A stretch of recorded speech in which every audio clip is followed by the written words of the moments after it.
This video may contain voice assistant activation phrases. Hi, Mark here from newhometricks.com, and today I want to talk a little bit about controlling Sonos using Alexa. Now, Sonos held an event last week where they announced this integration along with a couple of other things. Didn't get quite so many headlines though, because their event fell on the same day as Google's big event, so no prizes for guessing who got all the attention that day. But nevertheless, Sonos had a few interesting things to announce, including their integration using Alexa. They've also announced that they're planning to open up and provide better integration with other smart technologies. They're launching their own Works with Sonos certification program, and just generally they're starting to work better with other smart technologies. So for anybody that's using Sonos as part of a broader smart home installation, such as myself, that's great news. Anything that gets these technologies working together more harmoniously is a good thing. They also announced their own voice assistant speaker. It's called the Sonos One. Looks very similar to the Play One, albeit with a slight redesign to add additional controls on top. And of course, it's got the capability to deliver voice assistant functionality, including the relevant microphone arrays and inbuilt technologies to deliver that.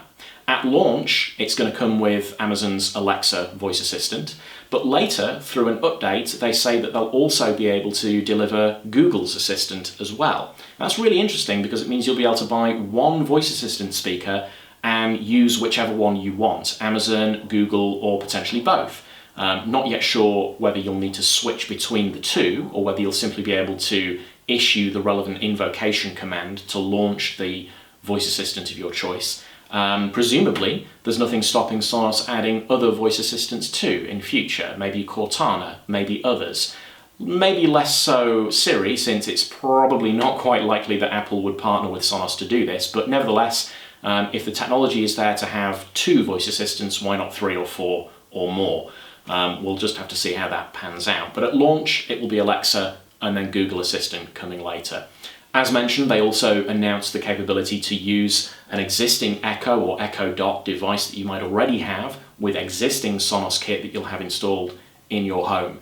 And that's something that I've been playing around with over the last few days. Turning it on is very straightforward. It's basically a skill that you can enable inside the Alexa app. So you just turn that on, sign in with your Sonos account, and then you're largely good to go, albeit there are a few additional things that you'll want to keep in mind. Firstly, this is a beta. It's currently still in preview form. So there are a few quirks, a few bugs, and there are certain things that don't work with it yet, including Spotify, which will be disappointing to a few people who have been itching to try this out. Spotify isn't one of the music services that you can yet control through Alexa. If you start playing music from Spotify using the smartphone app, the Sonos smartphone app, you will still be able to control certain things through Alexa, such as turning the volume up, down, stopping a track, pausing, resuming, skipping, that kind of thing.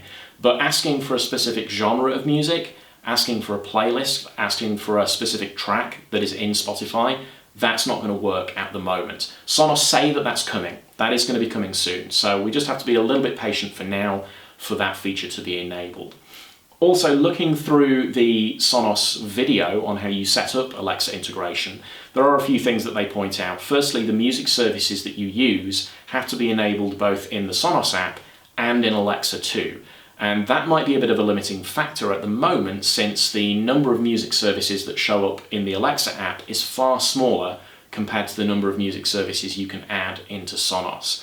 However, there have been times where I've asked for music using Alexa, and tracks have started to play from music collections that I have in other providers that aren't yet supported in Alexa. So that's a little bit quirky, not sure why it's doing that, but nevertheless, the official line here is that the music service you want to use has to be enabled in both Alexa and Sonos for this to work.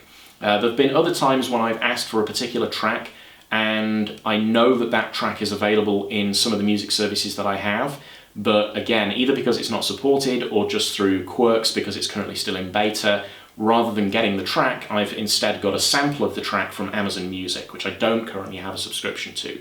So of course I've got the sample rather than the full track. So there are a few quirks around this.